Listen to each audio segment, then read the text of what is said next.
The entire time I knew him, he only ever had one goal. To wipe out half the universe.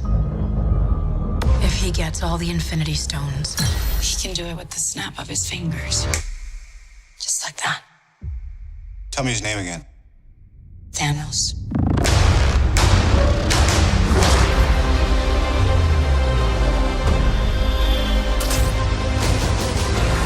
We got one advantage.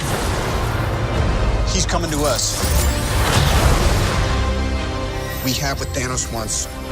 So that's what we use.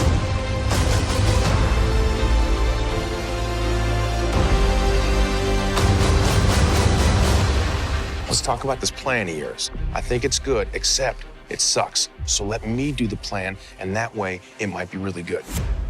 Wow.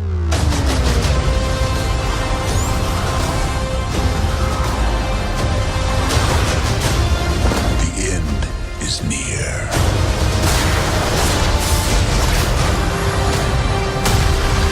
When I'm done, half of humanity will still exist.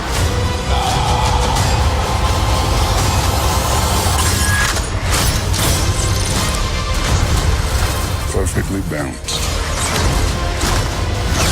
As all things should be. I hope they remember you.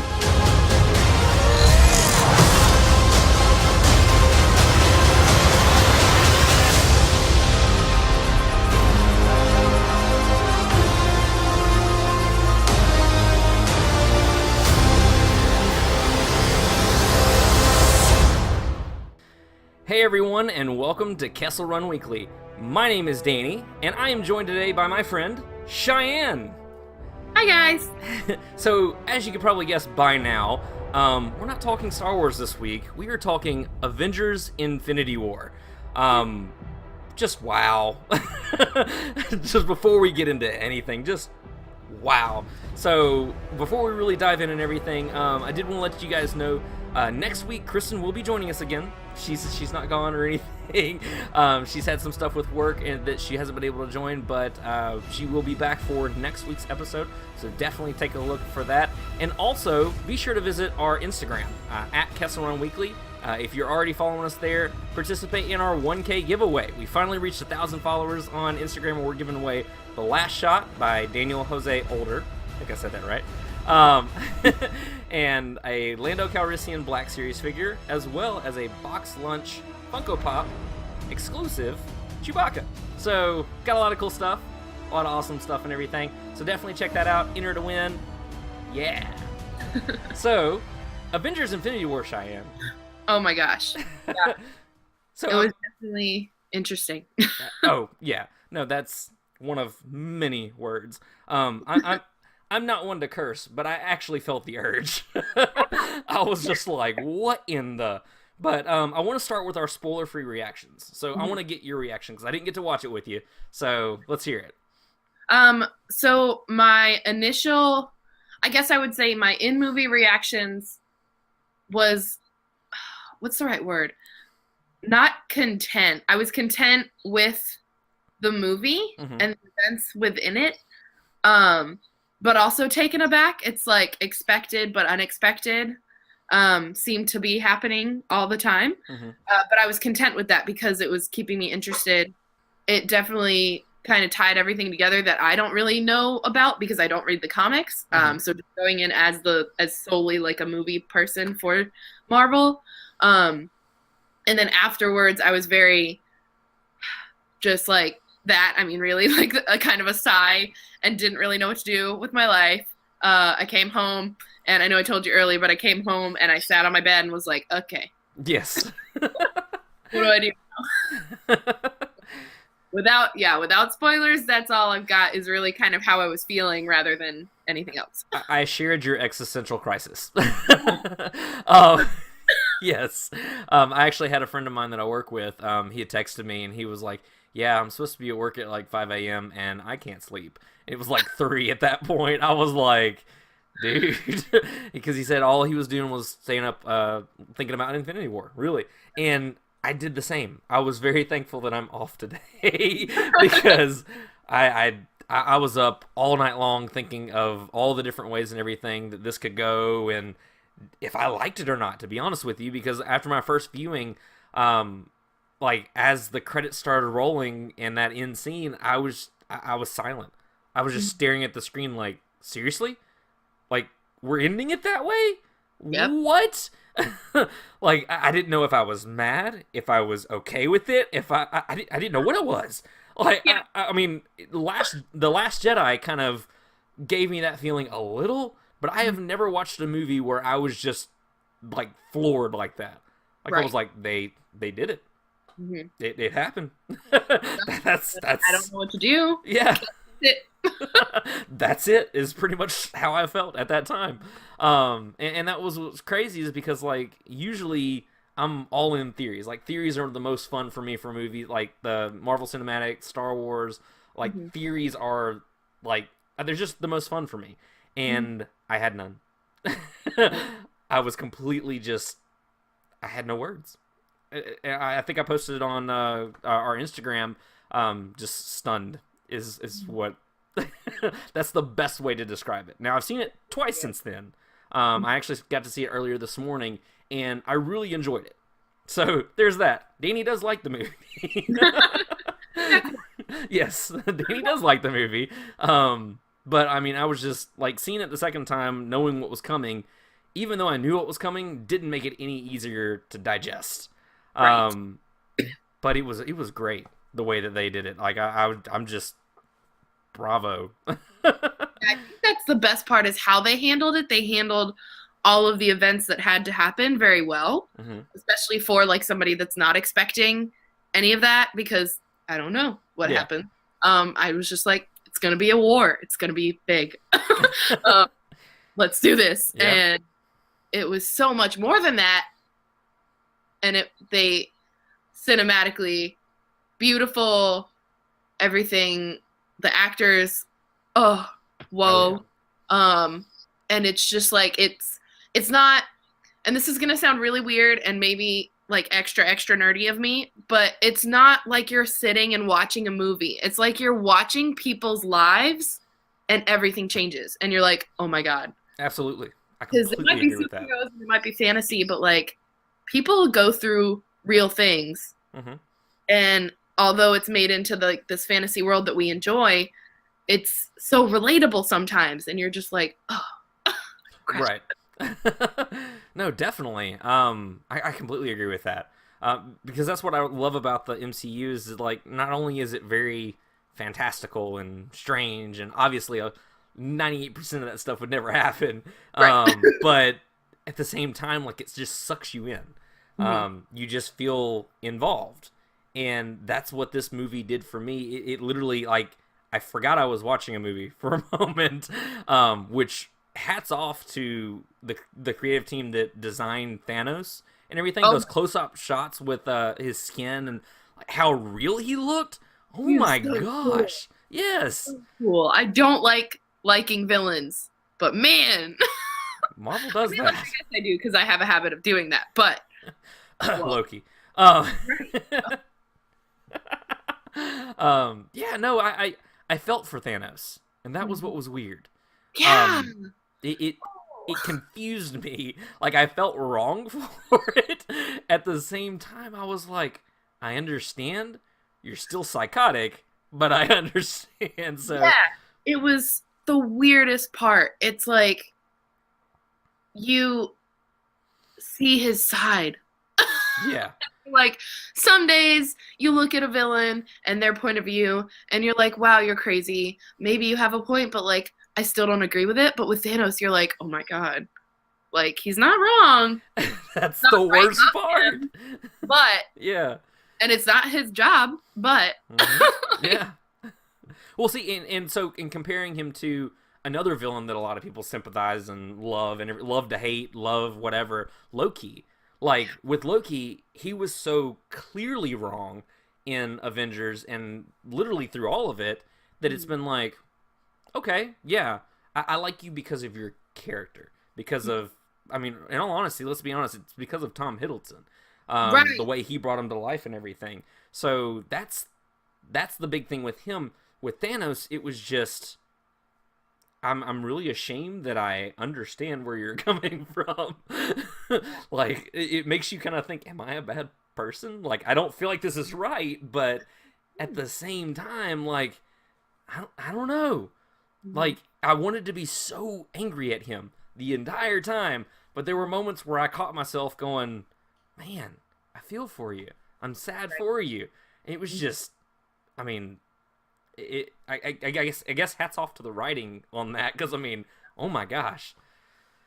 Yeah, to even have a character, because I mean, as I usually reestablish as I talk, but like, don't know anything about the comics. I don't know how he's established within those and how he grows throughout those, but to not know anything about him and then to have this movie give us everything was overwhelming in a sense, but not to the point that I didn't get it. It was to the point where it was like, now I know this character. I have no idea what to do with him because I am supposed to hate him and partially hate him. Yeah. But also I'm like, he's got what all these heroes have, just on the wrong side of it. Yep. So much. It's so crazy. So I honestly think that that's as much as we can say spoiler free, because I mean, like I was telling you earlier before, when we were kind of planning out the show and everything, like I watched it with my brother-in-law last night. Didn't get to see it with my wife, and we always go and see it and everything. She stayed home and I went and saw it, and so I got home and she's like, how was the movie? And I literally cannot say a word. And she was like, no, you can spoil it for me. I was like, nope, that would be a violation of our marriage. There is no way I could do that to you. It was the hardest thing, because, I mean, it felt like I was grieving and I couldn't share it. And it was just like, I'm going to harbor all this by myself and let it kill me inside. Yeah. Sit here and take it. Yep, just sit here and take it. Exactly. So I think we can go ahead and get into the spoiler territory. You ready for that? I'm ready. Let's Spoiler do this. alert. Let's go. Yes. So spoiler alert. If you are listening to this and you have not seen Infinity War, the first half of this is cool. You can listen to all that as much as you want, but go see Infinity War before you listen to this half. You have been warned. Thanos demands your silence. Wow, quality stuff. All right, so cool. Let's go ahead and get with it. So it opens up with, I mean, really, in all honesty, the way that the movie is divided, it's almost not really an act, but it's like all set for the stones. It's like a story for the stones. And so we open up with the power gem already in Thanos' possession. We find out that Ragnarok pretty much doesn't matter. All that, oh, we're gonna save the Asgardians, doesn't matter. They're all dead. That's it. Yep, they've been attacked by Thanos' ship. Everyone's dead, and you've got this creepy Squidward looking guy. Oh my god. the Ebony Maw. Yep. The Ebony Maw sitting here saying, oh, you should be thankful that you're now in death a child of Thanos. And it's like, oh, you creepy, what? You're insane. Yes. Who are you? Yes. Like, it's just, And like, what's worse is like, so I read Ebony Maw in the comics, because pretty much the movie in general is a combination between the original Infinity Gauntlet story from the comics, and then the new, I think it was like 2013, 14, I'm not really sure when it came out, but when they did Infinity, which didn't necessarily have to do with the Infinity Stones and the Gauntlet as much as the original story did. This was more like a multiverse thing, or I don't know, it was crazy. But that's where they first introduced the Black Order. Corvus Glaive, Proxima Midnight, his real name is Black Dwarf, but they renamed him Cull Obsidian, the really, really big guy. Yeah. And then Ebony Maw. I don't know why I missed the one we're talking about. But yeah, so like reading Ebony Maw, like he creeped me out anyways because he's like a mind telekinetic, like he's a match for Strange. Yes. Oh man. The voice that they got to play him in this movie is like, it makes my skin crawl. Like, in all honesty, it kind of reminded me of Hux a little bit. See, General Hux. for me, he reminded me of Voldemort, and I was like, Really? Okay. I think initially it was definitely the look. I was like, wow, no nose, okay.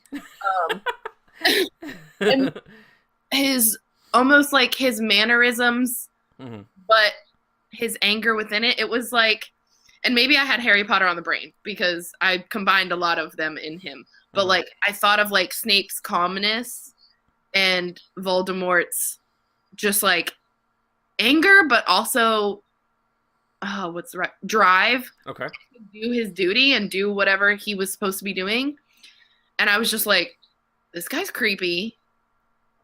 What's the point? But also, like, I know that obviously Thanos can't do everything by himself, apparently, but yeah, man, I definitely would be interested in learning more about him. So that could be a comic that I eventually pick up. But like, it's a great series. Yeah, it's definitely a great series.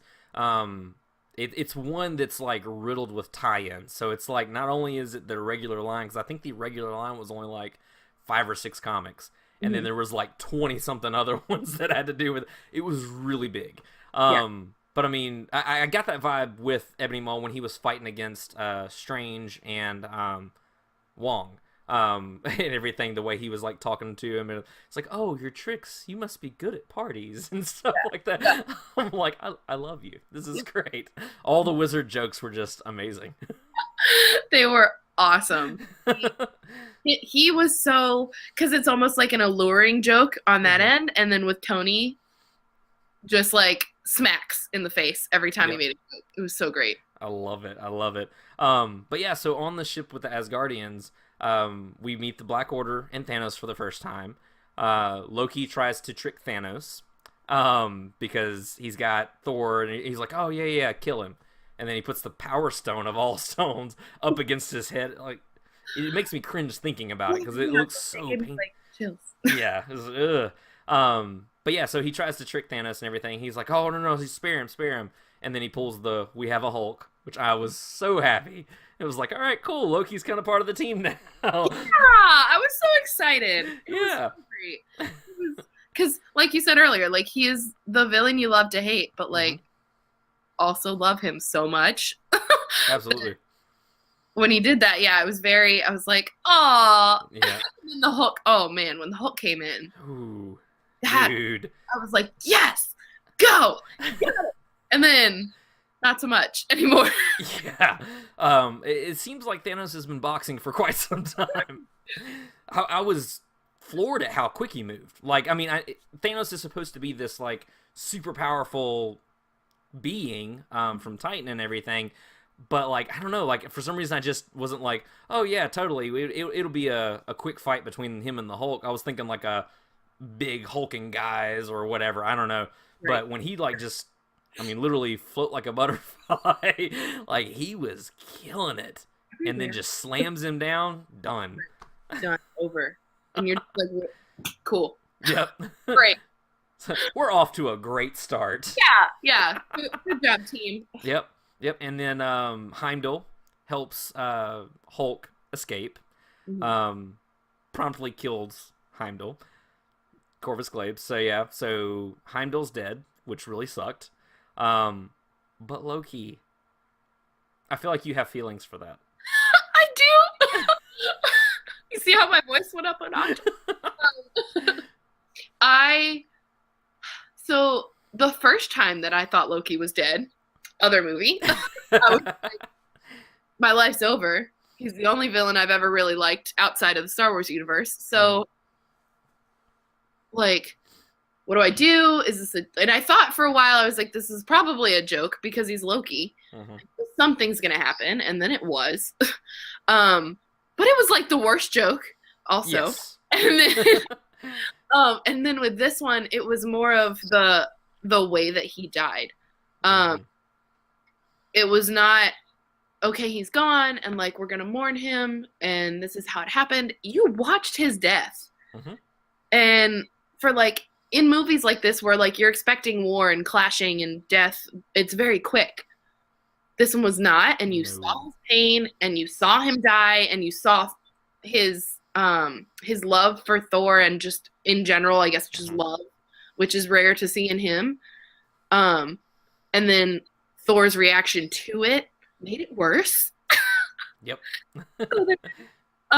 He is the first one that so oddly enough, preface with the fact that I didn't cry a lot in this movie at all. And I thought that was weird of me, so I'm excited to go see it a second time because I am definitely a movie crier. Developed that as I became an adult and just started crying over stupid stuff. And then now it just happens when real things happen, like Loki dying. So I'm thinking when I go back, I'll have more of a physical reaction to it. But I was very taken aback, and that was kind of my first like take a seat moment because we're just getting started. Yep, exactly. I loved how Loki, or what Loki tried to do before that happened to him, where he was like, my undying fealty and everything, but he was saying Loki, son of Asgard, or Odin's son, I think is the one that got me. When he looks at Thor and says Odin's son, I was like, nope, he's doing something. He's doing something. I just don't do it. But yeah, no, I think he's gone. I really do. I think he's legitimately gone. Just like Thanos said, no resurrections this time. No, not an option. And that explosion after, I thought it was done. I thought, okay, we're not coming back to that for the rest of the movie. Yeah. I honestly thought it. I was like, okay, that's it. That's that storyline. We're moving on. Like, and that's the first death toll. Yeah. But that does sadden me that, like, all of Thor Ragnarok, though, means nothing at this point, though. Because it was like, yay, save the Artist Guardians, and then it's like, nah. Fun movie, but Right.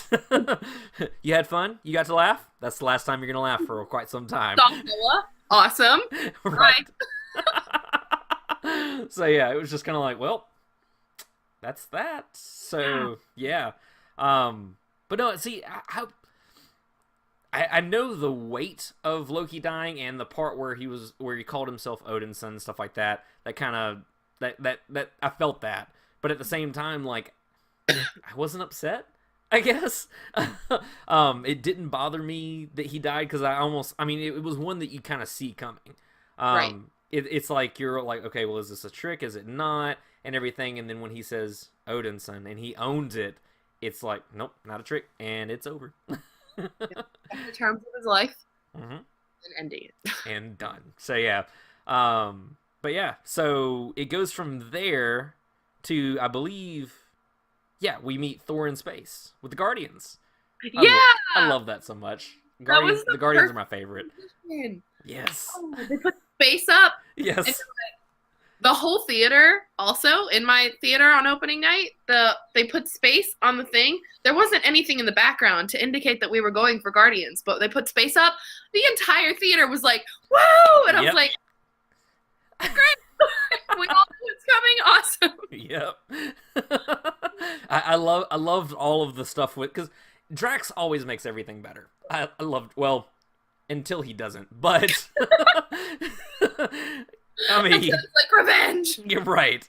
When the bloodlust side of him comes out, then it's like, settle down. But but before that though, like, I mean, with the whole thing of, no, you're a dude. This is a man.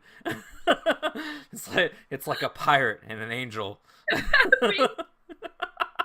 thought for sure that he was gonna be less Drax and more like insightful and say this is a god or something, like describe it to them, and so they'd all be like, oh, like, what do we do? But he was still Drax and was like, no, this is a man. Drax. Yep. The whole, you're one sandwich away from being fat. I was just like, dang, like. That was awesome. Oh, I loved it. But the whole thing of Thor meeting the Guardians was just perfect. That whole scene and everything. I feel like Drax really showed up in this movie.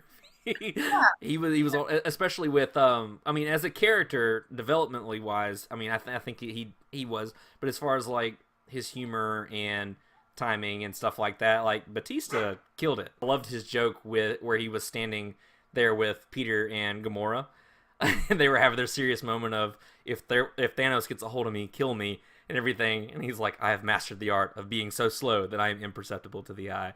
I was like, yes. I was like, what is he doing? I didn't even hear, I don't think the crunch for me was audible. And I was like, what was that? Like, why are they stopping? I thought they were in a serious discussion. And they turn around and there's him. And I'm like, it's coming. Here's a good joke. Yeah, I love Drax. His humor is amazing, especially when they finally meet the Avengers, kind of a little forward. And he's like, "Who's Gamora? Where's Gamora? I'll do you one better. Why is Gamora?" It's like, Drax. Crying in the theater. That one was great. I loved Mantis because Mantis is so oblivious, and so is he. But like to opposite things. Right. Like, they're both not quite there, but at the same time, one's more childlike than the other. It's just, I don't know. It's a cool matchup. But yeah. But yeah, so cool. So we meet the Guardians. Thor's going on a Thanos killing mission to get the super weapon that we don't know of yet. To was it Nita Valier? I think. Yeah, Nita Valier. Which is cool because we get to meet Tyrion. Yeah, I was like, everybody in the audience kind of paused for a second when he came on, and then like his hair moved, and they were like, ah! Because for a long time, everybody was speculating that he was Pip the Troll from the Infinity Gauntlet line and everything. He was basically the little comic relief that followed Thanos everywhere and caused trouble. I've heard. I've never read it, but I've heard. Yeah. But I'm glad that he was the dwarf at the forge. Sorry. I was gonna say Star, so yeah, at the Star, that works too. But yeah, I was glad that he was the one at the forge. I thought that whole scene and everything was really, really cool. With him, Rocket Groot, and everything, especially with Groot making the handle of it. Yeah, That he was cool. such a little angsty teen, and then gave up his arm, and like obviously it'll grow back, but he's an angsty teen. Right. Well, and on top of that, like, it was cool because it was like Groot was learning the cost of things. And he was learning that everyone has a place in this and everything. And so it's like, at that point, he was like, you know what? I'll step up. I'll do this. So. Right. And I wonder, this is just like an offhand question, but like, I wonder how, because he obviously he died, but like, he regrew. And so where's his mom? He obviously knows who they are, but does he not remember that he was a member? No. Okay. I think that was an article that came out before. I think it was way back before Infinity War, I believe. But yeah, so Teenage Groot is not the same Groot from the first Guardians. Okay. It's a sapling of that Groot. So he doesn't have those memories or anything like that. It's a new Groot altogether. Okay. So he's learning, they're raising him, all this kind of stuff. So yeah. Okay. That makes so much more sense, because I was like, why would he not know that Right. he's supposed to help? It's like, why are you intentionally being a jerk, dude? Like, Yeah. what the... Yeah. Not an excuse. Right. So yeah. But yeah, no, I loved the whole forge scene and everything. I thought that was really, really cool. I loved seeing it being forged. Seeing if, like, basically really how durable and strong Thor is. I mean, he took the brunt of a star. I mean... That scene for me was so intense. I was very tense the whole time during that one. And I was like, I know that he's going to make it out of this. Mhm. Why am I freaking out? But visually, I was just like, this is tough. He's going to do it, but is he going to do it and still be okay to fight? Mhm. Like, I just was very concerned. Oh yeah, definitely. I thought it was really cool though, because like literally once he got the hammer, it was like game on, like done. When he came into that battle, which I know we'll get to in a minute, but whoa. Yes, Oh. and the name of it, Stormbreaker.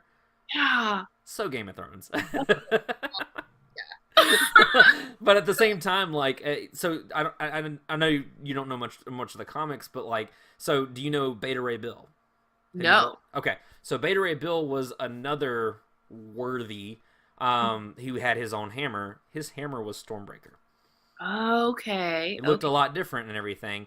But yeah, that was his thing. So a lot of people were like, "Oh man, are we going to see Beta Ray Bill and everything?" Because technically, we see at least his species, or at least a visage of it, in Thor Ragnarok on the side of the building. There's like this horse-looking thing. Yeah, That's yeah. Beta Ray Bill. Okay. So, yeah, and he's a big thing in Planet Hulk and all that kind of stuff, in that comic line. But yeah, so Stormbreaker is technically his hammer, but MCU rules. So Right. Yeah, I was about to say, because I think, and like obviously coming from the fact that I don't read them, but also knowing that Thor can use it and does use it makes me feel like he deserves it. And if they ever decided to add something like that, they could maybe be like, "Hey, here, have this." Right, yeah. I'll get another one. Yeah. I know how to forge them now, so, you know. I'll just hold open the star one more time. Right, exactly. No big deal. Maybe they'll have that fixed next time. But no, I thought that was a whole really cool scene and everything. And then we go to nowhere. Yeah. So I want to know what you thought of this scene, because as obvious as it was the second time that it was not real at the moment, I don't know. The first time I guess I was just so engulfed in it that I didn't even think that it might not be.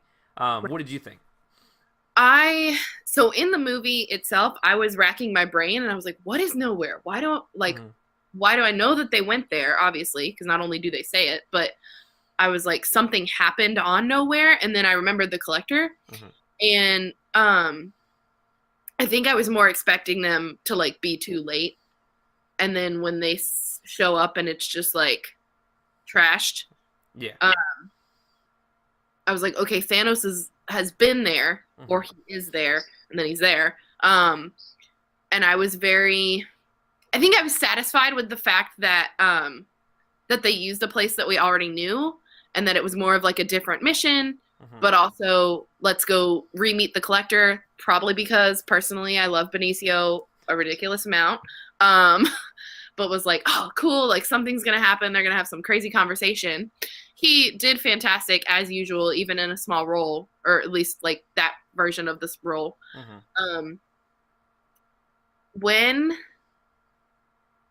Sorry to take this moment away from you, but when that reality stone was revealed. Oh, yeah. And I mean, everybody kind of had gasps here and there. I was in an RPX seat, so it leans back a little. I physically like sunk into my seat and was like, can I cuss on this? And I said it out loud, so the people next to me were like, okay.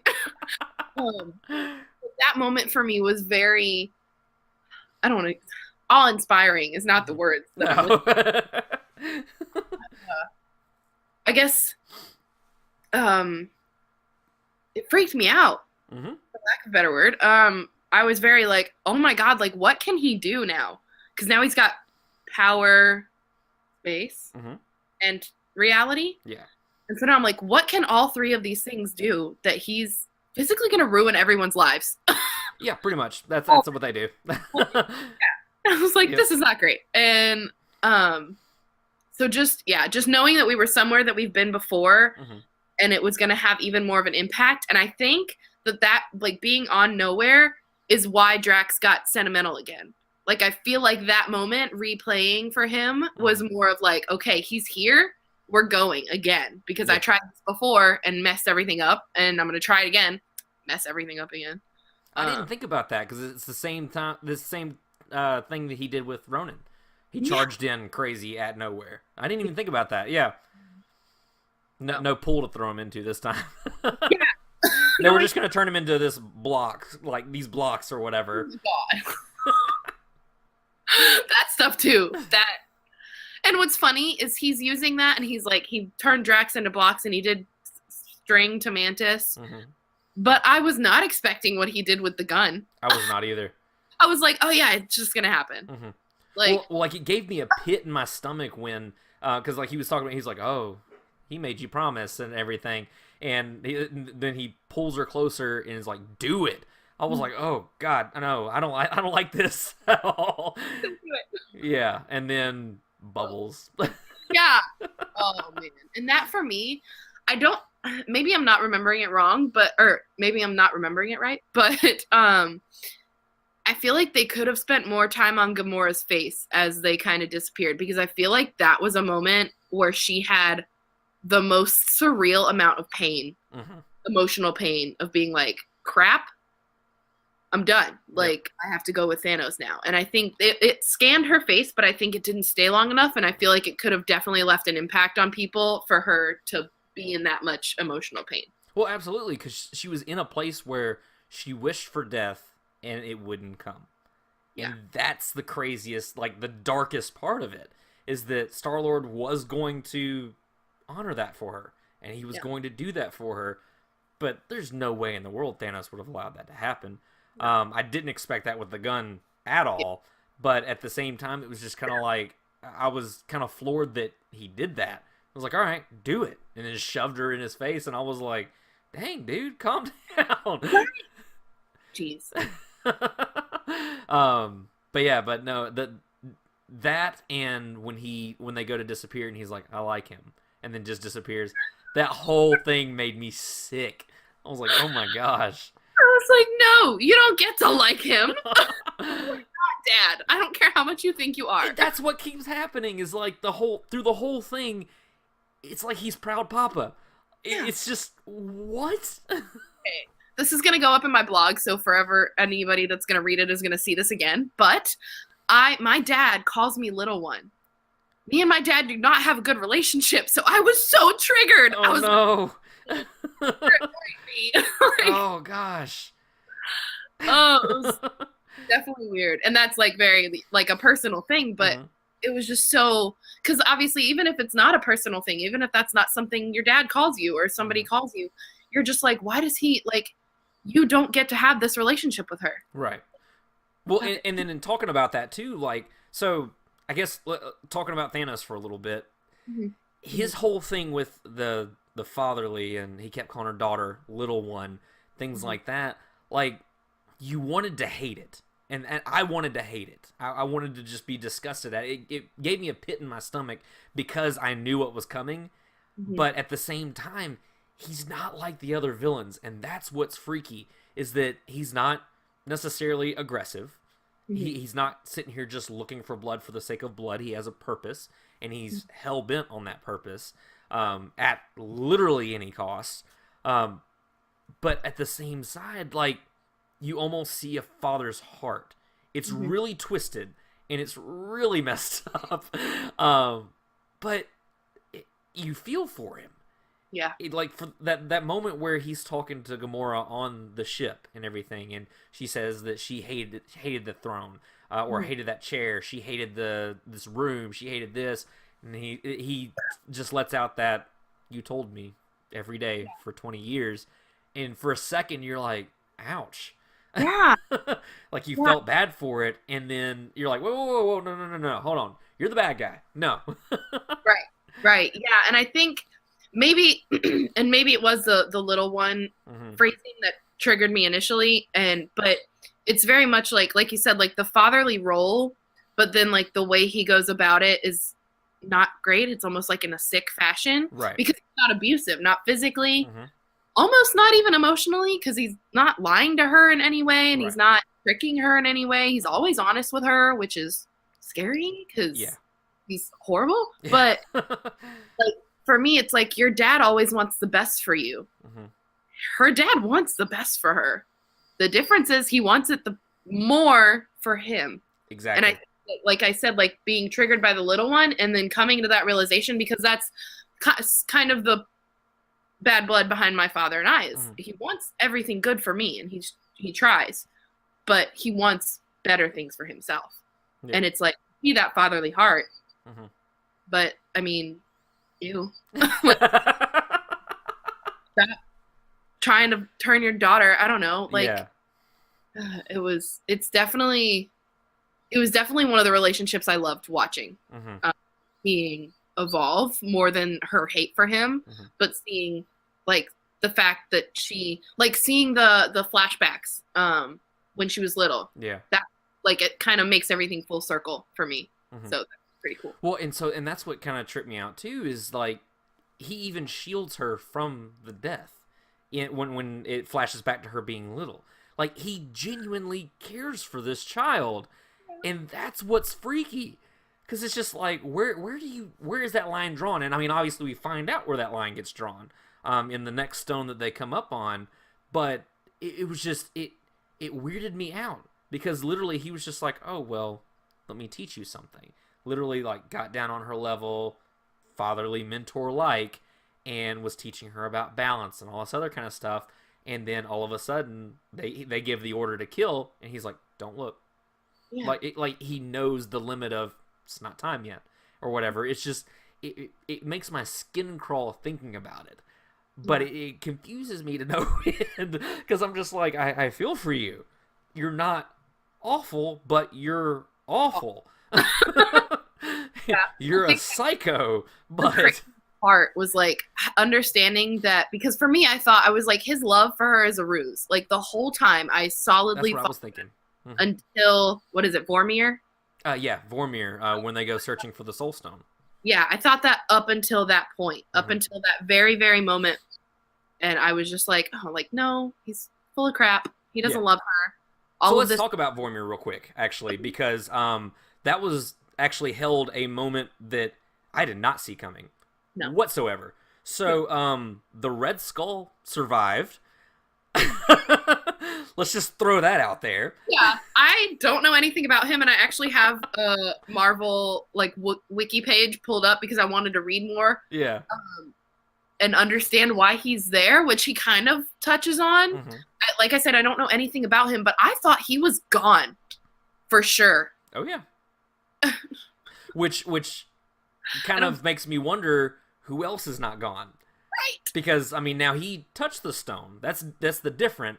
But the weapons that it created, were they just like transporting people all over the place? Like, you're just enjoying your meal and then bodies start raining from the sky? Like, yeah. Oh. Like that was the first thing I thought of. Was like, okay, if he can survive, who else survived? That's the biggest thing for me. But I did not see that coming. And what made it even cooler for me is that, like, they had him like all Dementor like floating around and everything, and the voice, I was like, I know that voice. I've heard that voice before in one of these movies, and I cannot figure what it is. And then he walks into the light, and I'm like, done. I'm dead. Yeah. Like, that what was, yeah, that was the coolest reveal. Now I did notice in the credits that it's not I can't remember his name, but it's not the original actor that played Red Skull.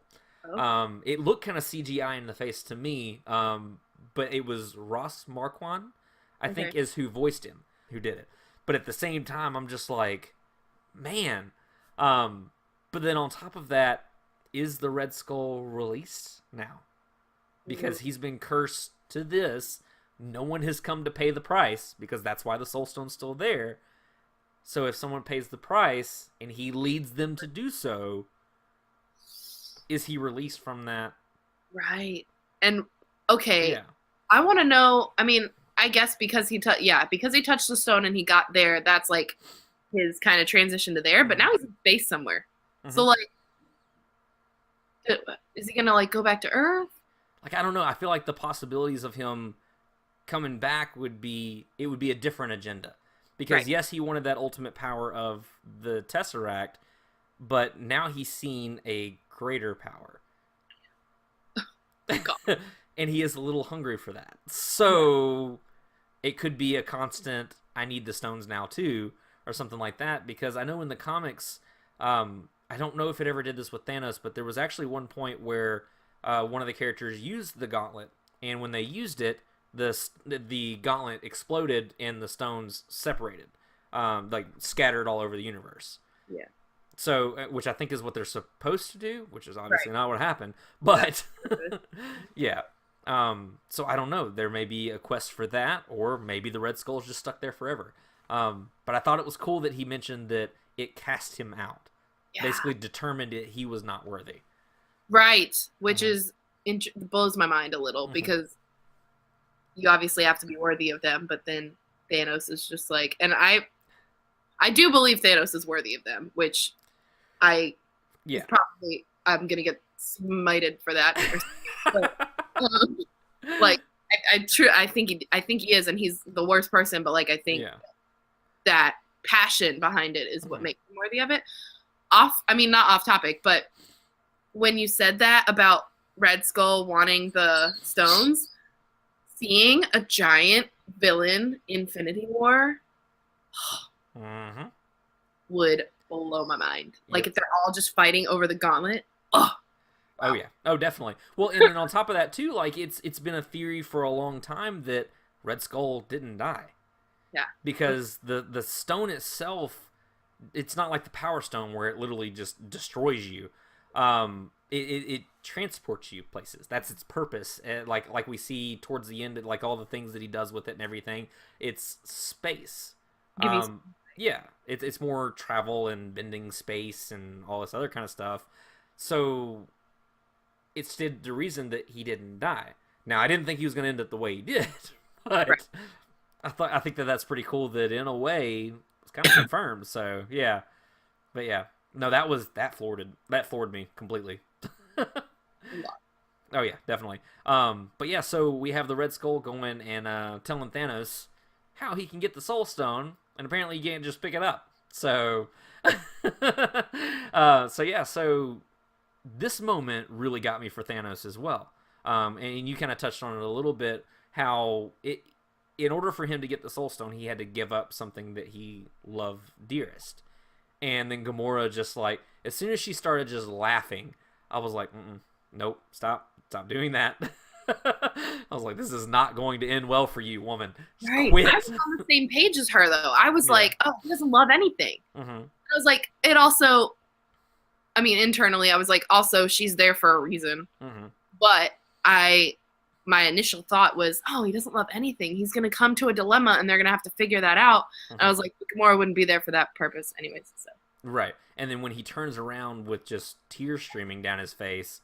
Tears? I was just like, what is happening? But yeah.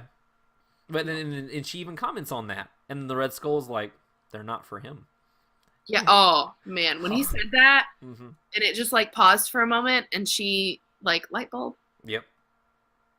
And I was like, girl. She ran faster. Yeah. Where are you going? Like, get out of here. Exactly. We are not on a picnic. Take off now. Leave. So yeah. So Gamora meets her end, which is really sad. Yeah, that's what, death number 2? Yeah, death number 2, exactly. Well, 3 if you count Heimdall. Yeah, 3 if you count Heimdall. Major characters though, yes. We're at death number 2. No resurrections, so we'll see. But I didn't see that coming until literally we were in that moment. Right. And as soon as, because she started laughing, that's what cued me. I was like, there's no way he came out all this way for nothing. He had to have known something. Mm-hmm. And the fact that he was just able to just grab her and just literally just chunk her right off the cliff, I was like, oh, okay, well, he loves you, but he loves that more. Well, and for me, I was like, he's gotta do it fast, or else he's gonna keep crying. True. Something's gonna stop him. But I was like, there's no turning back for this man, so he's gonna do it now. Yep. Like, because I think he even mentioned something about he's denied his destiny for too long, or something to that effect, and I was just like, man, more, not even for you. Mm-hmm. So yeah, that one was rough. That one was really rough.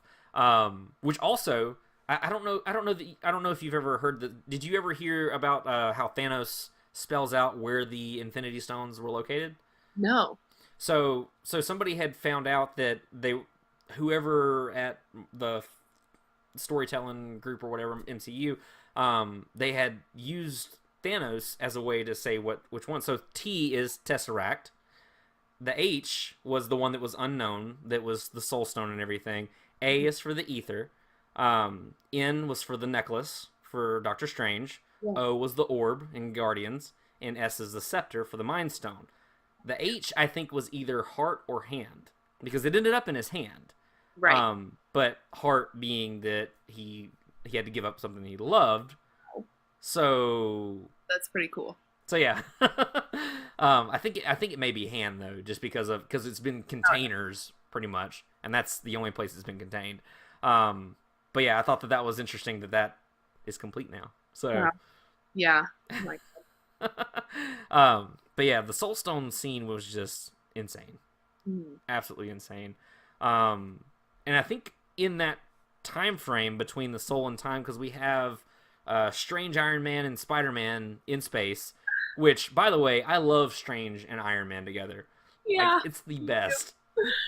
That was so fun. It was just, they made it fun because it's like Thor and Hulk together. Yeah. From Ragnarok, like, they were great, and so now we're moving into these two, and they're witty and back and forth, but like, initially it's out of I'm feeling you out and figuring out if we're gonna get along or what this is gonna be, but also we love what we're fighting for, and we're gonna fight for it no matter what, and like we are actually the same person. Exactly. Exactly. I love the part where they're arguing in the Sanctum Sanctorum, and I can't remember how it got to it, but Doctor Strange ends with protecting your reality, douchebag. I was like, dang. Yeah, like, you don't even know what's happening, Tony. Chill. Right. I loved that so much. Like, literally there's someone who can go toe-to-toe with Tony. I love it. But yeah, so we go from the Soul Stone. Thor gets his new hammer and everything, and we're on to the Time Stone. And that's trippy. So we end up going to Thanos' home planet, Titan, which is in ruins completely. I think Peter Quill even says that it's like 8 degrees off its axis and weird gravitational things and all that kind of stuff. But what I really thought was interesting was like Doctor Strange really shines here. He does a lot of crazy cool spells and stuff like that, but he looks into the future. And I think this is really important for the future of the MCU. Because he says that, I hate that I know this number, but I've seen it twice. So, but it's he said he's like doing all this crazy stuff with his head, and then they're like, something's going on with him. He doesn't look right. And so he gets done, and they're like, "Hey, you're back. What's going on?" And he's like, "I went forward to the future to see all the possible outcomes." And they were like, "Cool. How'd we do?" Right. And he was like, "Well, I saw 14 million. I think it was 406 or 506, something like that, outcomes." And he's like, "Well, how many did we win?" 1. And it was just like, "Well, time to pack it up, guys." So I think this is big because he ends up getting Strange to hand over the Time Stone in the "oh my god, Tony almost died" moment, where I thought he was gone. I thought that was it. I really did, because like I've been speculating this whole time it's Iron Man or Cap. One of the big guys is going, and it's neither. And I was, first of all, because I was expecting it, I was mad that it was neither. Yeah, exactly. So I shouldn't be mad, but also right. But actually, like, no, absolutely. I completely agree. Well, I mean, and that's the thing is like, even though it wasn't either one of them, it ended up being much, much worse. So that was, but we'll get to that because that's a whole nother thing. But no, so I think with the Time Stone and everything, I think that's important because he had mentioned while they were on the flying donut, as Tony so delicately called it, that if it came down to saving Tony or Spider-Man, that he would go for the Time Stone. Like, and he's like, "Cool, we know where your moral compass is. Great. Yeah. Thanks, guy." And so I think that he's still in that.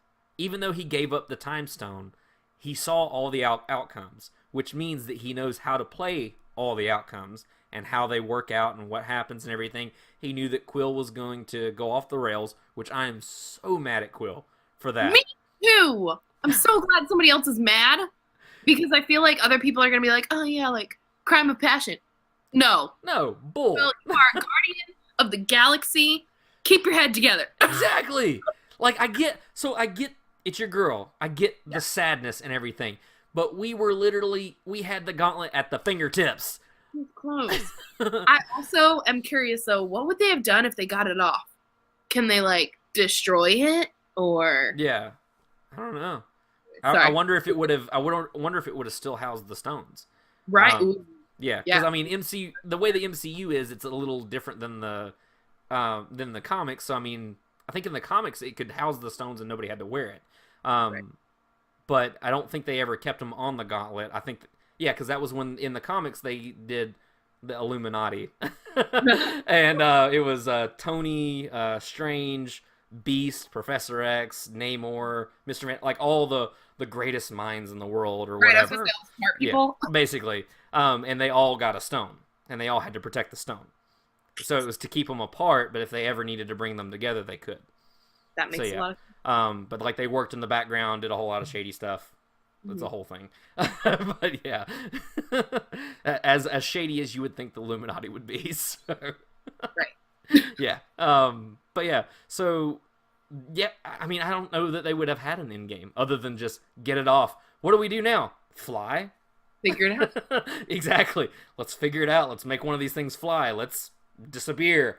I don't know. So, which side note, I did like Peter Quill's little dip into Doctor Strange's portal. It's like boom. Yeah.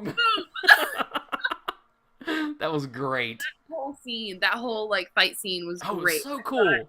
It was awesome that they weren't communicating with the other group, but yet they were still a distraction. Mm-hmm. Which I was like, okay, it's working out. Mhm. It's fine. Yeah.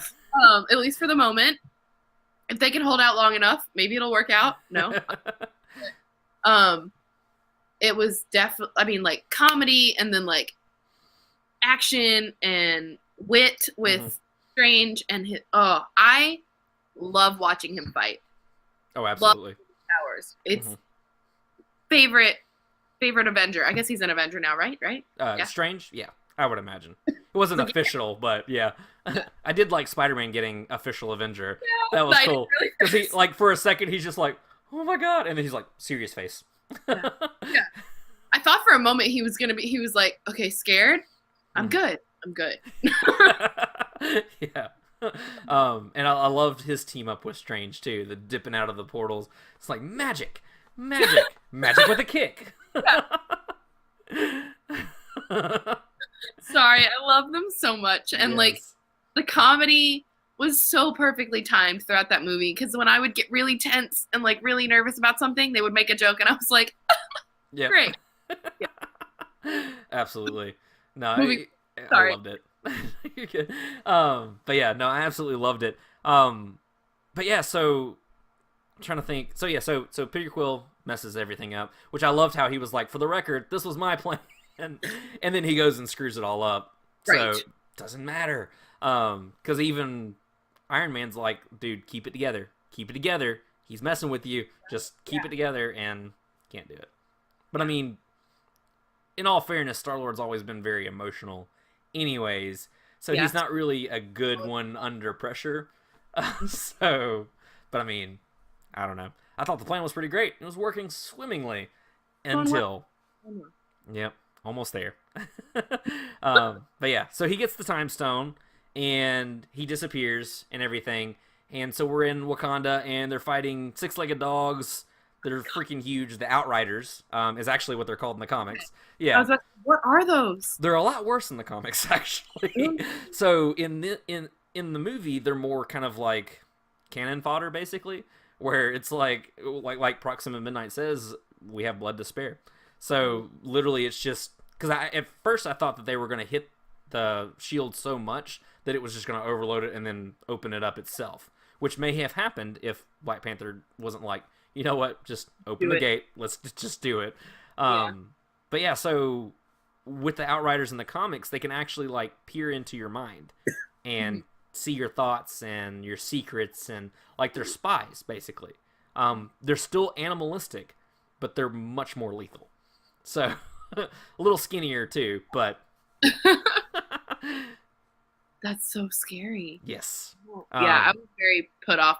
Not put off in a bad way, but like, that's terrifying. It's creepy. Now imagine a legion of them. No. But yeah, so with the Outriders and everything, they're fighting them. We get some cool moments with Black Panther and I love Black Panther and Cap running side by side. Racing. Yes. Oh, somebody in my theater yelled, "Race!" I loved it because like Yeah. I've always wondered, like, I mean, you always kind of wonder the who's stronger, who's faster, kind of stuff like that, and it was cool to see them kind of keep up with each other and everything. It was like, oh, neat. Yeah. So yeah, my favorite team up of the whole thing though was, well, I have two. It was Rocket and Winter Soldier. Love that whole exchange. Like, how much for the arm? And then and then the one against Proxima Midnight where they're over top of Scarlet Witch, and she's like, well, what are you gonna do? You're alone. And then you just hear Black Widow as cold as ever. She's not alone. And then her and Okoye just kill it. Oh my gosh. Good. Yes. And that, I think I'm biased towards because I'm a lady, but I was just like, lady brawl, let's go. Like, this is awesome. And like the aerial shot of it, quality stuff. That was absolutely. It was definitely one of my favorite moments for sure. Oh, absolutely. And in all honesty, like fighting wise and all that, like Okoye and Black Widow were killing it in this movie. Like, I loved seeing them fight, especially when Proxima Midnight ends up meeting her end, and she's got the blue blood on her face. She's like, gross. Oh my gosh. This is kind of jumping back and just like as like Sure. a very side note, but the reveal of Steve at the station, the train station, Yes. we all knew it was coming because it was in the trailer. But I, for a second, was like, who is that? And then I was like, wait a minute. He's in the trailer and he's going to catch something. Exactly, yeah. And then Black Widow and who else was with them? Falcon. And I was like, they all were together this whole time? Like, because I thought it was just going to be Steve. And it wasn't. And it was the greatest moment. I was so excited. It was so cool. And I loved how, like, in all honesty, they seemed like a well-oiled machine. Like, when one took a hit and just took off, it was to pass it to another. It was just constant. And I love how Proxima Midnight was like, you're not going to get that chance again. And it was just like, okay, get cocky. Yeah. Yours is coming. Yeah, that was great. Oh, absolutely. Absolutely. There was a lot of cool team-ups in this. And that's one of the many reasons why I love when they get together for Avengers movies. Like, even in Civil War, you got a lot of cool team-ups. But it's just something about the Avengers magic. Like, it's just really cool. Like, you're just cheering on your favorite characters. And some of them that aren't your favorite characters that just happen to be really awesome in this one. Like, or they partner up with your favorite character and you're like, that was cool. Yes. Do that again. Yeah. Exactly. Bruce and the Hulkbuster. What'd you think? I for sure thought that Hulk was coming out. I thought he was going to Hulk out from in the suit. I was like, he's going to bust out of there and it's going to be epic. And he didn't. And I was for a second. And I was like, this is cool that because I love more of the new Bruce, more like the Ragnarok, end of Ragnarok. I don't like when they first come back together. I like more of end of Ragnarok Bruce and then this movie Bruce. But like, he's great because he's like, I don't want to say more realistic, but is more realistic with the fact that he is the Hulk. And I really enjoy the development of the Hulk as a character versus Bruce Banner as a character because I know that there's a separation comics wise. But they become separate at one point and then they join back. It's a weird thing, but yeah. Yeah, and it's like there's all of this stuff that happens to them, but we never really see it. It's just like I get mad and here I am, which is great because that's kind of the point. But to see this character development of the Hulk and him coming out and saying no, that was great. You don't get an option. You gotta come out here. Like people are dying.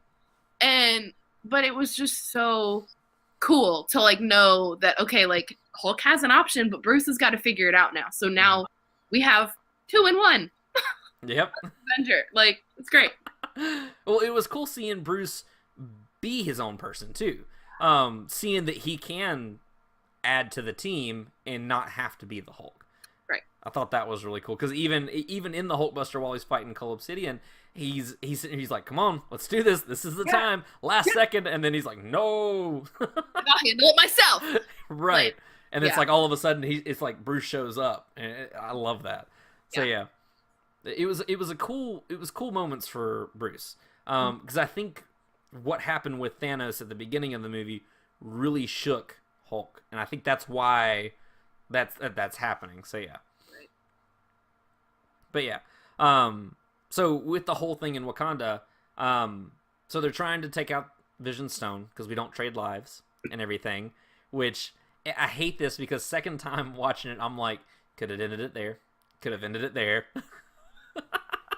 I felt so bad for feeling like that, but I was like, Yes. he is willing to sacrifice his life. Mhm. I know that he's a person to Wanda. I get that. I know that he's a person to the team. He's not an actual person. And that is the worst internal feeling for me because I feel like the worst human being ever. But I'm also like, he's willing to sacrifice his life. Mhm. And it's not like, oh, we trade your life for like 2. It's Mhm. you're trading lives for half of the world. Exactly. And he wants to. And that's your whole job description. Mhm. Kind of. Save the world. So do it. But I was very much, I was like, you could have done this. And I know it would have been painful for Wanda, but you have the whole team that would have been there to care for you. Yep. Because literally it comes down to it's literally a sequence of events where it's like Scarlet Witch stay with Vision while Shuri works on him. She leaves, Vision ends up in the trouble. It's just like literally it's one thing after another of just bad decisions. So yeah, I was really scared for Shuri though. I was like, you can't kill my girl. Come on. That was terrifying. I was like, no, get out of there. Somebody figure it out. When Okoye was like, why was she in there the whole time? Yes. I was like, she got a point. Like, I know that somebody had to protect him, but like, Someone else could have though. yeah, like anybody else that was not that necessary for something like this fight. Right. Guards or something. He's got magic. Protect from something else. Okoye in this was just it was great. I can't wait to see more of her for sure. But yeah, so in that fight too, we get Thor making his debut with his new Stormbreaker, freaking killer. So good. Oh, that's a moment. I love the part where Bruce is like, "You guys are so screwed." That was so good, and I was like, "That's what we're all thinking." That's why I Yes. said that because it is. Because I mean, I love all of them, and they all have their powers, and they all have their kind of their thing. Thor has it all. And like that sounds really dumb, I guess, when I think about it, because obviously he's a god, but like, every time he comes somewhere, he just flattens the field. Oh yeah. And I'm like, he's so overpowered. Yeah, I'm like, we have this whole team of things, and Thor can just do it all for you. Like, yeah. Well, I mean, like he said, he's 1,500 years old, and he's killed twice as many. Yeah. It's or defeated, I think is how he said it, or something. But yeah, but I mean, like, it's now that he knows that he is God of Thunder and not, hey, I'm just the hammer. Yeah. Game over, man. Yeah. Ooh. Yeah. So good. I love that. And so it was like Scarlet Witch and Thor both show up and stuff gets real and everything. But yeah, so he gets the time stone. He's gotten the time stone. He's after the mind stone. They've cleared out all of the Outriders and everything. And I love how Thor's like just blowing through their ship like, you're not going anywhere. Yeah. Get comfortable.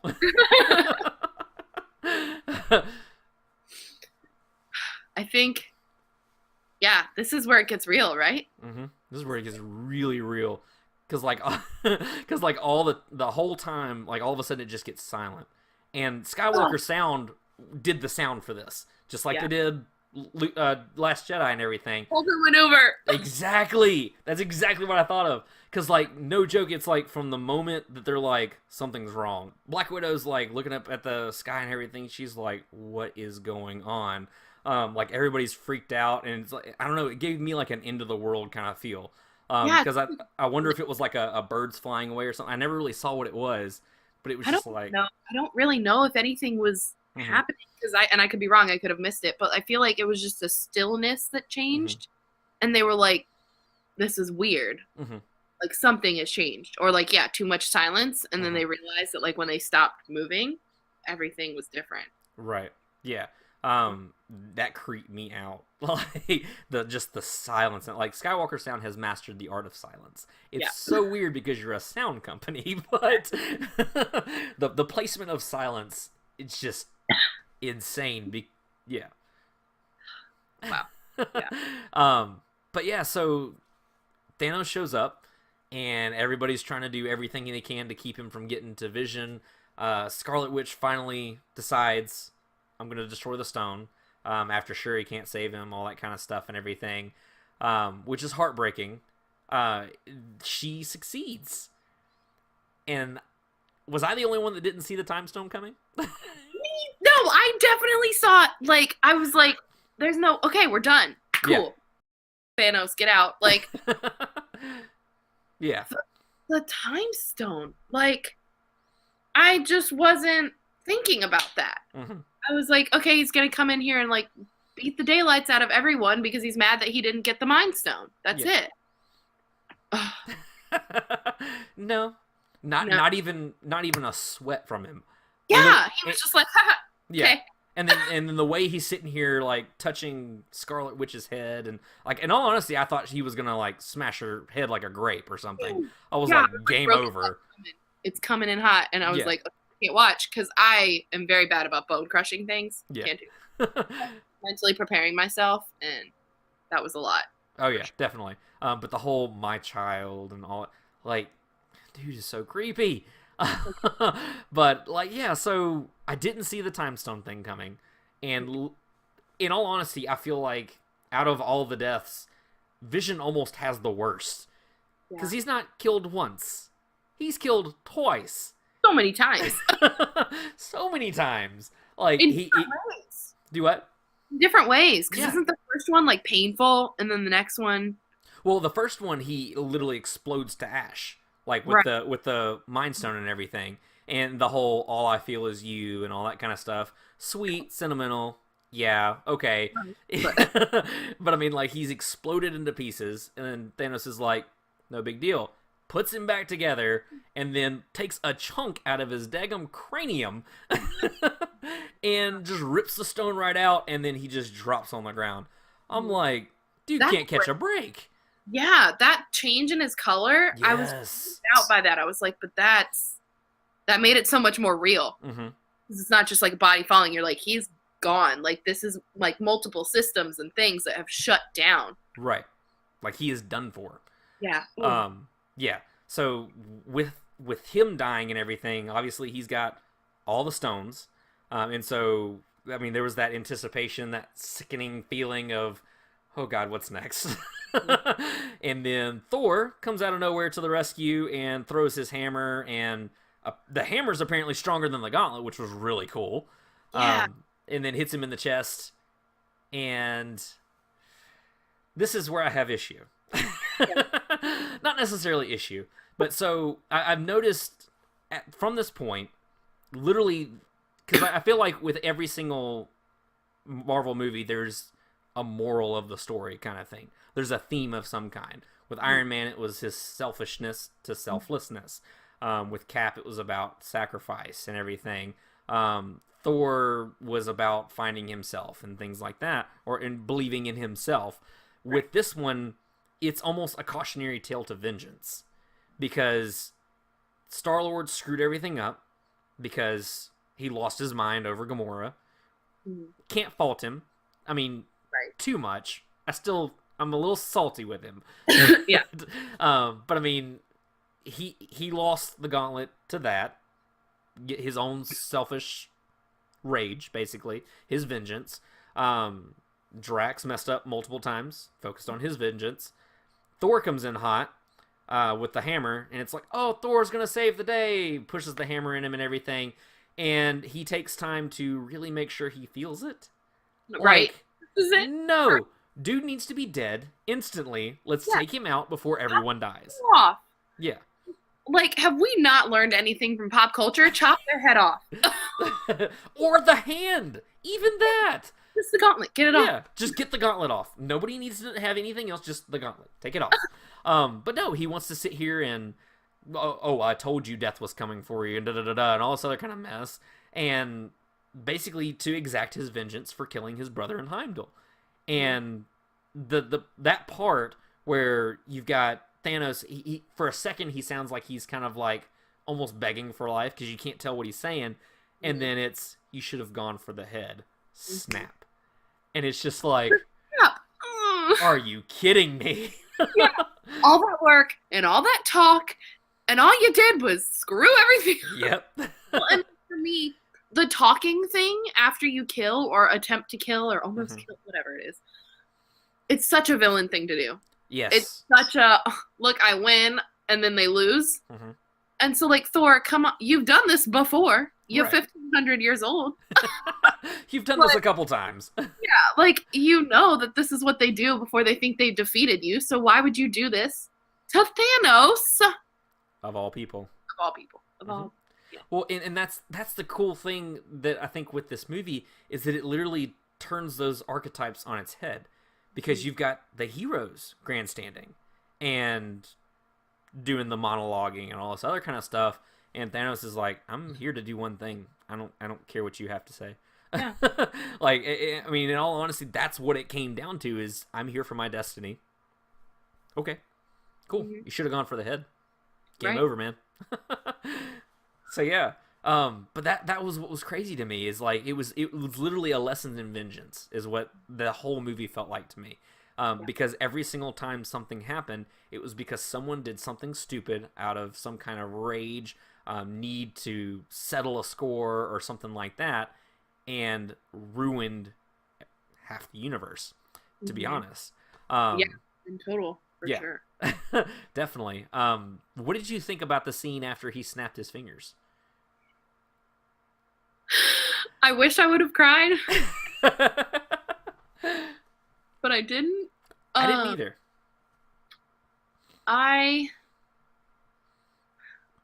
This is basically how I felt, to be honest. This silence, this like loss for words is very much how I felt. I was like, okay, people are going to start dying. What's going to happen? And then people started dying. I thought maybe they're just going to disappear or they're just going to fall over. They did disappear, but very like ceremoniously in a way. And I was just very like, oh my God, like how many are we going to see? Yeah. Was the first question before, like I was shocked, I was silent, and then I was questioning how many are we going to see? What's like, how are we going into this next movie? Basically. Right. Who died first? That's a bad question. But so as far as to the gauntlet, yes, I've got a little kill list, a little let me pull that back memoir up. Or whatever. So we lost Bucky, the Falcon, Scarlet Witch, Groot, Spider-Man, Black Panther, Doctor Strange, Star-Lord, Drax, Mantis, Nick Fury, and Maria Hill. Yeah. And that's the ones that we know of. Right. It's not like general population plus other members. Yeah. Okay, well, this is what I was going to tell you earlier. This girl in my audience, Bucky is running and disappears. He let out an audible scream. And wow. And then audibly again cries into her hands and is like weeping. Oh man. Like, but then I was like, I mean, if it's her character, yeah, like all kudos to her for even not walking out, I guess. But I guarantee you a friend of mine probably did that as well. And it's like, I love Bucky, but not, I mean, I like Bucky, like he's great, but he's not my character. And so I also just kind of didn't get that, but it's kind of how I felt when Spider-Man went. So dude, Spider-Man wrecked me. That was the hardest one. Yes, that was the hardest one. Groot started getting me because, I mean, Rocket and Groot. Like, you can't... And from what Rocket's already been through with losing Groot, all of that just came back up fresh, and it was just like, man. And then Spider-Man, though, like, Peter Parker is like, Mr. Stark, I don't feel so well. And I don't then, wanna... I don't want to die. I don't want to go. I don't want to go. It just kept going on. Like, I'm tearing up thinking about it right now. Like, oh my God. Like, I couldn't do it. Like, I was sitting there. The first time was rough. I held it together. The second time when I went with Kristen, I couldn't. I was just like, this is what's happening now. That was horrible. They definitely knew that was going to be the hardest one because everybody else kind of just like off. He took forever. Well, he's a kid too. Like, like, why is this taking so long? Like, let him go peacefully. Oh yeah. No, that was clearly intentional, but I was like, oh hey, you're hurting already? Guess what? Here, yeah, have some more. Yeah. Scarlet Witch to me went peacefully. Mm-hmm. The look on her face when she flaked away, which sounds horrible. Flaked away. Disintegrated. When she was gone with the wind.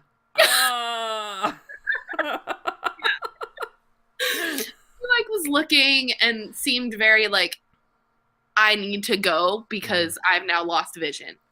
And I think that was like a good thing for us to see in it because like knowing that, okay, there is a good side to this, but it's not like a good side. It's just like, not everybody's going to suffer. I guess. Yeah. I was very shocked at T'Challa. Yes. Very, Okoye's face killed me. That look of just absolute horror. Yeah. Scared. Because like he was in it. He didn't feel it or anything like that. He was just like, look, it's no time we gotta go. And then all of a sudden just gone. Done. And she's just looking like, wait, what just happened? Yeah.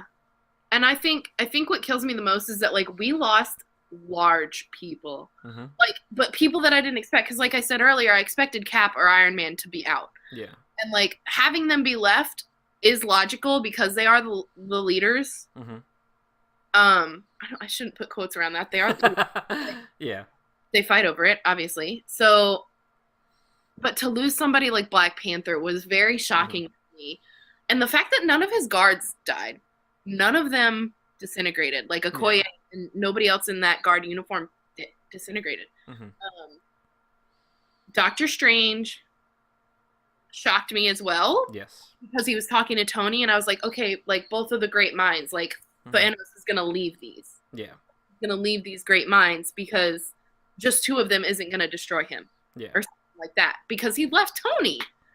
Well, and that's the thing though, is that none of it was chosen though. This wasn't Thanos choosing who goes and who stays. He had mentioned it earlier when he was talking about his home planet of Titan, where it was random. Like all of it's random. On Gamora's home planet, it was literally one of you guys on this side, you guys on this side, we kill this side. It's all random. I think he said rich, poor, old, young, it doesn't matter. And so all of it was absolutely random. Now, I would have preferred one of the big three to go, like Cap instead of Bucky or something like that. Yeah. Because I felt like it ended up being a bunch of, like, not all minor characters. I mean, you got Star-Lord, Black Panther, Spider-Man. They're big characters, but they haven't been there from the beginning. Right. They're not who was established and who has led them to this point. Right. I personally, I feel like Cap would have been a really hard hit to, like, morale.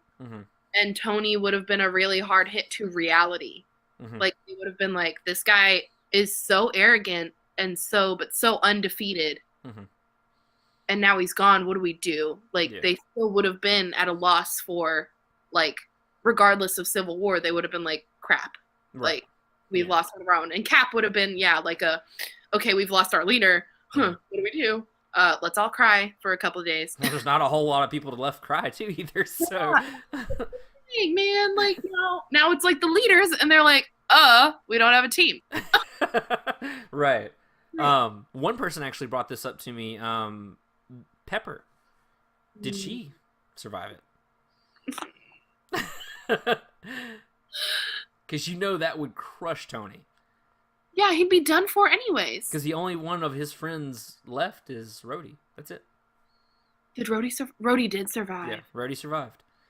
So it's literally just Cap and or not Cap, Tony and Rhodey right now on Team Iron Man, Right. necessarily. So yeah, but yeah, Who's left? Can we? Because we've got who's dead. Who's left? So I think let's see, it's Cap, Iron Man, Banner, Thor, Oh yeah. Okoye, Rocket, Rhodey. Did I already say Black Widow? No. Black Widow. M'Baku survived. Yeah. Yeah. I think Shuri survived as well. Yeah. I believe. But yeah, that's who we know of. I think the ones that we actually saw that were in the fight. So yeah. But yeah. This, I know that we probably have to wrap up soon, but this leads me to a thought from one of the podcasts that I was listening to. I think it was Collider Heroes. Okay. They were talking about who could kind of be. They were speculating on who was going to die a while back, and they were talking about if like Tony died, like Shuri would be the new Tony. Basically, yeah. Technologically advanced and all of this other stuff, and I'm like, that would make a lot of sense. But now Tony's not gone, so I'm wondering if like there'll be. This is me speculating, but there'll be like a passing down of I can't do this anymore. Like if Pepper survived, if he opts out, Yeah. that she can take over so that Pepper's not sad anymore. He's coming to terms with all of his loss.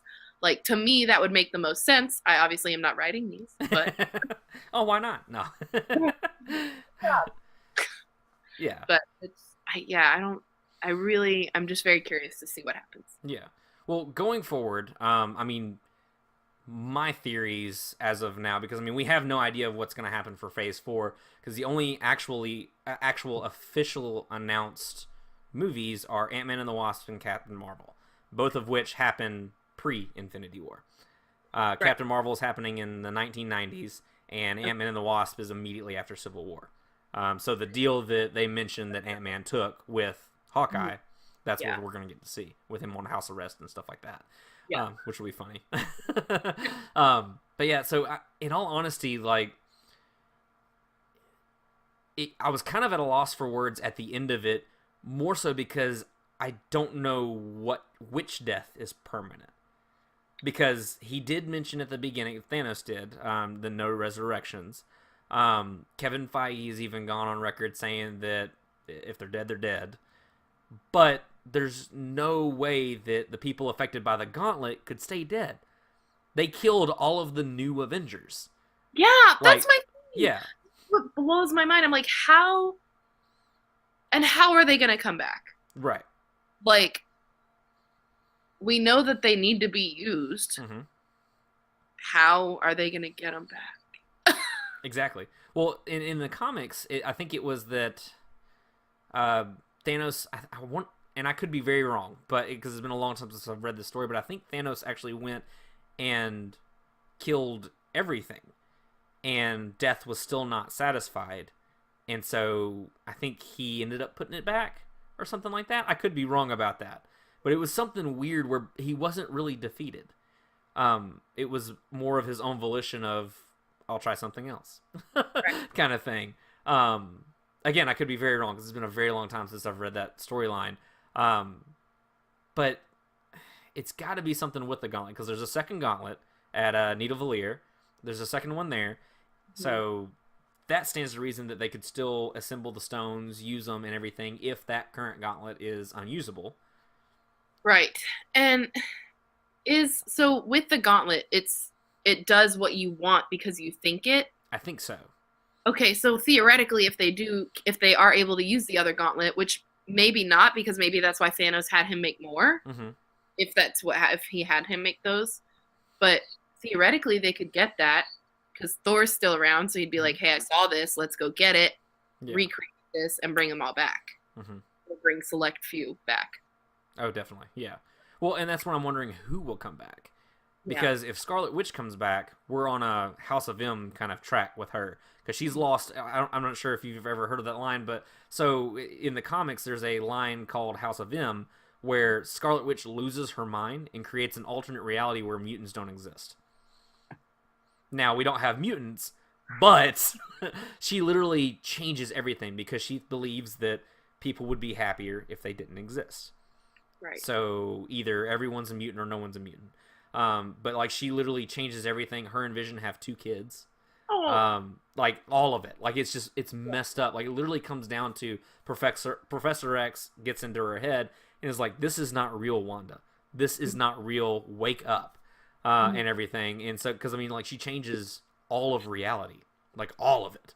Nothing is the same. So yeah. And so we're on track with her losing literally everything. She's lost her brother. She's lost the love of her life. Wanda has nothing to live for. She's gonna lose her mind. That's the next thing that's gonna happen. So she's so susceptible to that. Like just knowing her from the movies, like she's definitely susceptible to going insane. I mean, literally, there's one moment, well, 2 moments from Age of Ultron that shows that she could do something like that, and that's the part where she feels that her brother has died, drops down, screams, and everything turns to dust around her.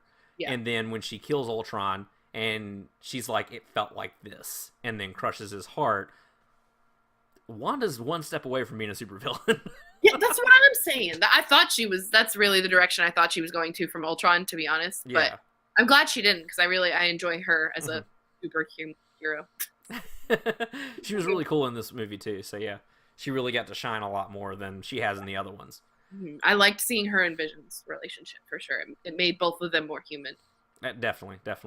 But yeah, I mean, it could go anywhere. That's where we're at. Like I was telling you earlier with The Last Jedi, I have no theories going forward, because it just kind of was like, cool, here's everybody on the Millennium Falcon. Peace out. See you next time. Here's the Resistance. Yeah. Next week on. No. But yeah, no, I mean, that's how I felt at the end of this, where I was just kind of like, what? And the end credit scene, real quick, because we are out of time. But the end credits scene where we have Nick Fury and Maria Hill, both of them turn to dust. You get Sam Jackson's almost mother. So great. That was awesome. Yeah. And then and he pulls out a little transponder or some kind of communication thing, hits it right before he disappears, and Captain Marvel.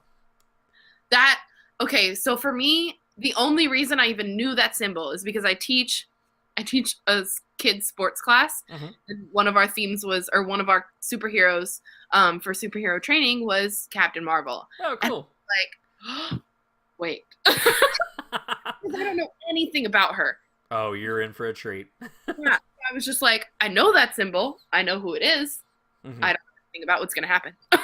her introduction, and I'll close with this, her introduction opens the MCU for so many things on a galactic scale, on everything. Like, there are some crazy aliens that are going to start coming out of the woodworks.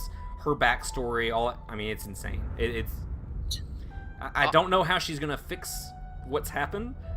So when I saw that, I was like, cool, Captain Marvel. Do we even know she's not dust right now? Right, yeah. I was like, I'd assume he wouldn't call her, but I mean, so I was just kind of like, okay, but how are we going to fix this, guys? Like, like my wife was even, like, when we got out of the movie, the whole way out, she's like, they're not dead. They're not dead. I said, one of the stages of grief is denial. And then at the end of it, she was like, Danny, are they dead? I was like, you're in the acceptance phase. Circle, just keep going. Yep. So definitely enjoyed the movie. It was a great movie. Watch it multiple times. I'm going to go see it again in literally an hour. So I'm very excited about it. But Cheyenne, thank you for joining me again. I love our Marvel talks. It's awesome. Thank you for having me. This one was a lot of fun. There was so much going on, but I really enjoyed it. Absolutely. Definitely one of our longer episodes as of late, but there was so much to talk about. There's no way that we could have compressed this any more than it was. Yeah, but we hope you guys enjoyed our chat and everything. Leave us a review. Follow us on social media. Facebook, Instagram, Twitter, @KesselRunWeekly, and on our website, KesselRunWeekly.com. We even have a little contact area where you can send us an email if you'd like. If you want to talk about Infinity War, Star Wars, whatever. We have new episodes every single week if you're finding us for just Marvel stuff. We do Star Wars. Does Star Wars things as well. But we love all things Marvel and Star Wars. So definitely check us out. Subscribe, like, do all the things. Thank you for listening and watching. We really appreciate it. And so until next time, my name is Danny. My name's Cheyenne. And may the Force be with you.